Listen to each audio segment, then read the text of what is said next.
Tonight's story is about a son whose parents skipped his graduation for a resort pool and a stage that ended up crediting someone else's parents instead. This is still waters. Here's what he wrote. My parents skipped my college graduation for a resort pool 3 states away. They told me over speakerphone, while my mother compared photos of the water. I said, okay. I didn't argue. 19 days later, on that same stage, a stranger read out loud the names of the people who'd actually raised me. Neither name was theirs. My name's Rowan. I'm 23. That one phone call was just the last of a decade of smaller ones. The ordinary Tuesday that finally landed clearly. I have an older sister, Meredith. She's 27, works in commercial real estate, and has been, for as long as I can remember, the weather system our whole house organized itself around. If Meredith was stressed, the house was stressed. If Meredith had a good week, we celebrated it at dinner for 3 nights running. Growing up, I was the easy one. That phrase got repeated at every family gathering like a compliment. Easy meant I didn't cost anything. Not money, not attention, not a follow-up question. When I got into college on a partial scholarship, my dad said, "That's great, bud," and then asked my mom if she'd called the resort about Meredith's birthday trip. I covered the rest of my tuition working 2 jobs, weekend shifts at a guitar shop, and freelance music editing I did between classes, scoring short films and, eventually, small indie games for studios that found me through a forum, not through anyone at home asking what I was working on. None of this felt like injustice while it was happening. It just felt like Tuesday. I didn't start adding it up until much later. And once I did, I couldn't stop. Here's the thing that matters for what happens later. My parents never once told me they thought this was fine. They told me more than once that they thought it was fair. My dad said it almost word for word during a fight the spring before graduation. Nobody made you take 2 jobs, Ro. That was your call. We can't be blamed for you being independent. I remember sitting with that sentence for a long time afterward, because there was no anger in his voice when he said it. He believed it completely. That, it turned out, was the actual problem. Not that they thought poorly of me, but that they'd built a version of fairness where the math never had to include what it cost me. Meredith's car got replaced when hers started making a noise. My parents covered 4 months of her rent during a rough patch between jobs. When I asked, once, if they could help with a $340 textbook bill sophomore year, my mom laughed. Not meanly, just easily, and said, "You're so resourceful, Ro. You'll figure it out." I did figure it out. I picked up an extra shift. I also, quietly, stopped asking. The summer before junior year, I found out, sideways, through a cousin, not from either of my parents, that they'd put $6,200 toward Meredith's wedding photographer and florist, the same season I was choosing between my dorm deposit and my laptop repair. I chose the laptop because the dorm could wait 2 weeks and my scoring software couldn't run on a cracked screen. Nobody in my family ever found out I'd made that choice because nobody asked what the choice had been. I didn't know it yet, but that exact arithmetic was about to get an audience it was never supposed to have. By the time graduation rolled around, I'd been composing music professionally for about 2 years without my family knowing the details, because nobody had asked past the first 30 seconds since I started. I scored a short film that played a small festival. My mom said, "That's nice," and asked if I could help move Meredith's furniture that weekend. I did that too. The call about graduation came on a Tuesday. My mom's voice had that breezy, already decided quality it gets, right before she tells you something that's going to cost you and not her. So, we already booked the Sedona trip with Mare for that weekend. Her work's been so brutal. She really needs it. You understand, right? I asked if there was any way to move it. My dad, in the background, said graduation ceremonies aren't really for the parents anyway. And then, quieter, almost to himself, "You've never needed us there for stuff like this." I don't think he meant it as an insult. I think, in his own accounting, 23 years of me not asking for things had genuinely convinced him I didn't need this either. I said, okay. I hung up. I sat on the edge of my bed for a long time, looking at my cap and gown hanging on the closet door. And what I felt wasn't heartbreak. It was clarity, cold and almost peaceful, like a held breath finally let out. I called my best friend, Isaiah, that night, mostly just to talk. His parents, Dolores and Ray, have known me since I was 9. Dolores used to keep an extra plate at dinner for me on nights I didn't want to go home, and never once made it a production. I told them what happened. Dolores set down the dish towel she was holding and said, "That's not right. This is a big day. We'd love to be there if you want us." I said yes to that. I should tell you what Dolores and Ray actually are to me, because best friend's parents undersells it. When I was 14 and my own house got too loud to sit in, I used to walk the 4 blocks to Isaiah's and let myself in through the side door, and nobody ever asked why. Ray taught me to change a tire in their driveway the same weekend my own dad forgot he'd promised to.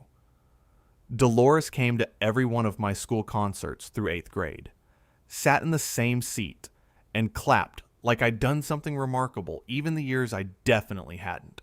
What happened next looked, for a long time afterward, like pure luck. It wasn't. It just took me months to see the mechanism underneath it. Here's the part I only pieced together afterward. 6 weeks before graduation, my composition professor pulled me aside after a review to ask how final season was treating me, and I mentioned, mostly as small talk, that my parents weren't coming to the ceremony. They'd booked a trip instead. I didn't say it to complain. I said it the way you mention weather. He didn't say much back, just nodded, and I forgot about it within the hour. What I didn't know then was that he mentioned it, in passing, on a call 2 weeks later with Priya Anand, the founder of Harrow Point, the small studio I'd been quietly scoring games for. He wasn't gossiping. They were talking logistics for a public credit the studio wanted to give the program, since 3 of my tracks had ended up in their newest release, which had just landed a distribution deal none of us expected. Priya asked, almost offhand, whether I had family coming to graduation to see it. My professor told her what I'd told him. Priya didn't say anything about it on that call, but she called me herself 4 days later to ask a very specific question. If the studio wanted to publicly thank the people who'd supported me through the years I wrote that score, who should she actually name? That question felt strange in a way I'm still working out. I could have said my parents, out of habit, out of the reflex you keep, even after you've stopped expecting anything from it. I didn't. I gave her Dolores and Ray's names and told her briefly why. She was quiet for a second, then said, "Okay, then that's who we'll thank." I didn't know, at the time, that Priya had grown up mostly raised by a neighbor after her own mother left. She told me that months later, almost in passing, the way you mention something that explains a decision without needing to be a whole story about it. I only found that out afterward. What I did know, standing in my kitchen after that call, was that for the first time in longer than I could remember, someone had asked me a direct question about my own life, and actually built something around my answer. On the family guest form the school sent around, in the space for reserved seating, I wrote down Isaiah, Dolores, and Ray. 3 names. It felt strange writing it, and then it didn't. Graduation morning, my mom texted me a photo of the resort pool with a little "have fun today" underneath it, like I was heading to a school play. I looked at it for a second, then turned my phone face down on the dresser and finished dressing. The ceremony ran the way these things run. Names, applause, the particular hush that settles over 400 folding chairs between one name and the next. When they called mine, I walked across, shook the dean's hand, took the folder, and heard applause that was, for the first time in longer than I could remember, actually meant for me, and not tolerated on the way to something else. I thought that was the moment. It wasn't. After the last name was called, the dean came back to the microphone and said the program had a special industry recognition to share. Priya walked out and said in a clear, unhurried voice that one of the graduating students had composed the score for Harrow Point's newest release, which had just crossed 60,000 downloads in its first month on a platform where the studio's earlier titles usually stalled around a tenth of that. She said my name. I walked back up. She talked for a minute about the score, about a signing bonus the studio was formalizing that day, a number she said once, plainly, and the room made a sound somewhere between a gasp and applause. Then she said, "We'd also like to recognize the people who actually showed up for him." She turned to row 12, where Isaiah's parents were sitting, and asked them to come up and read their names, the ones I had given her. Dolores looked at Ray, then at me, one hand rising to her chest, checking whether this was really happening. I nodded. They stood, and the walk up the aisle looked, from where I stood, like it took longer than my own walk across that stage had. Dolores was crying by the time she reached us. Priya gave them a small framed certificate and an envelope, a scholarship endowment in their name at the program, funded by the studio, $5,000, arranged quietly in the 2 weeks before, and thanked them, on the record, for showing up for a kid who wasn't theirs. The room reacted the way rooms do. I stood there and let it be true. I thought the hardest part of the day was already behind me. It wasn't. My phone just hadn't started buzzing yet. 300 miles away, my parents were at a resort pool. My mother texted me a second photo 40 minutes later, mid-ceremony, of her and Meredith with drinks, captioned, "Missing you. Wish you were closer to visit us more." I didn't respond. I wasn't thinking about them at all in that moment, which surprised me more than anything else that day. We went to a diner near campus afterward, Isaiah, his parents, and me. Ray made a toast with his water glass about hard work finally getting seen. Dolores got a little misty over the appetizers. My phone buzzed steadily through the whole meal. When I finally checked it in the parking lot, I had 18 missed calls and a wall of texts. One from my dad that just read, "Call your mother now." A couple from an aunt I hadn't heard from in over a year. And my sister, for the first time in years, texting me directly instead of through someone else. First, OMG, then, 20 minutes later, "Can we talk?" I didn't answer any of it that night. The clip of Priya's announcement, 31 seconds, posted by another graduate's family account, didn't go generally viral. Not in the way people mean when they say that. It moved through one specific world. Harrow Point's own community. Players who'd been following the studio's rocky first few years and recognized the founder on site, and from there into a small pocket of gaming press that covered the signing bonus as an aside to a "composer gets credited on graduation day" story. It topped out somewhere around 40,000 views on the clip itself, which felt enormous to me, and, I'd learn later, felt almost quaint to Priya, who was used to launch trailers doing that in an hour. It was enough. It reached exactly the people who already knew who Isaiah's parents were, and a few hundred who didn't, and asked. My sister posted something on her own page about how proud she'd always been of me. 3 paragraphs with an old photo of us at a lake house. The comments underneath did not go the way she hoped. People from our old neighborhood started posting things I hadn't thought anyone else had noticed. A comment recalling a middle school talent show my parents left before my act. A story from a cousin about the time they forgot to pick me up from a tournament and Isaiah's dad drove 40 minutes to get me instead. None of it was information I'd fed anyone. It had just been sitting there the whole time, in other people's memory. I never reached out to any of them. I didn't have to. This story caught up with everyone on its own. My parents reached out through my aunt about 10 days later, saying there'd been a misunderstanding, that they deserved to be part of a moment like that they were still my parents. I listened to the message secondhand and said thank you, and went back to a scoring session I was already 3 hours late finishing. Meredith was different. She didn't reach out through anyone. She called me herself about 3 weeks after the ceremony and asked if we could get coffee. I said yes, mostly out of curiosity about what she'd actually say.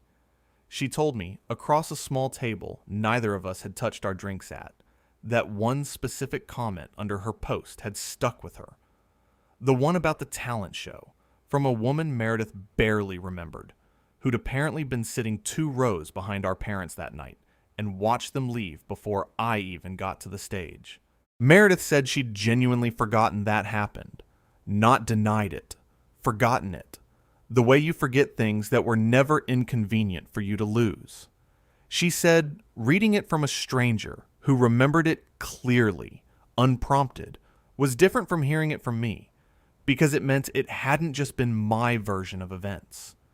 It had been sitting in the world the whole time, true, regardless of whether she'd noticed. I could have made this easy for her. I didn't.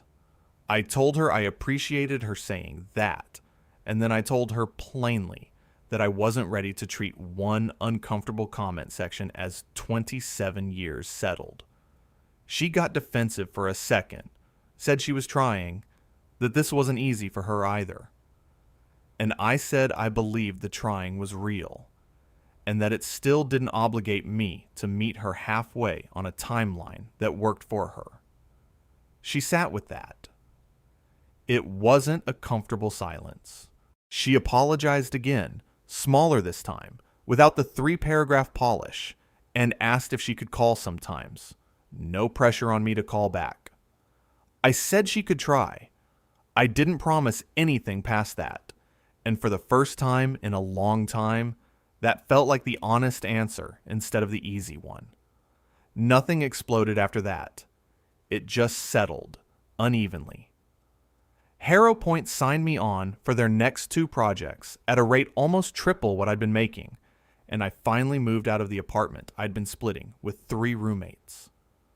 Dolores calls most Sundays, not to check up on anything specific, just to ask how the week went. My parents still reach out every so often, usually through Meredith, usually right after something else of mine gets noticed. Meredith has called 4 times since that coffee. I've picked up twice. That ratio feels about right for where we actually are, not where a tidier version of this story would have us be. I keep coming back to one detail more than any other from that whole day. Not the scholarship, not the number Priya said out loud. It's the way Dolores's hand went to her chest before she even stood up. Like her body understood what was happening a full second before the rest of her did. Nobody had rehearsed that. I think about it more than I think about my own walk across that stage, because my walk was expected. Hers wasn't. That's usually where you find out what's actually true. So here's what I keep wondering. If the people who are supposed to show up for you never learn to, and the people who owed you nothing show up anyway, whose name do you actually put on the form? Tell me in the comments. I read everyone. That's the whole story. If this one stayed with you, subscribe to Still Waters. Thanks for listening.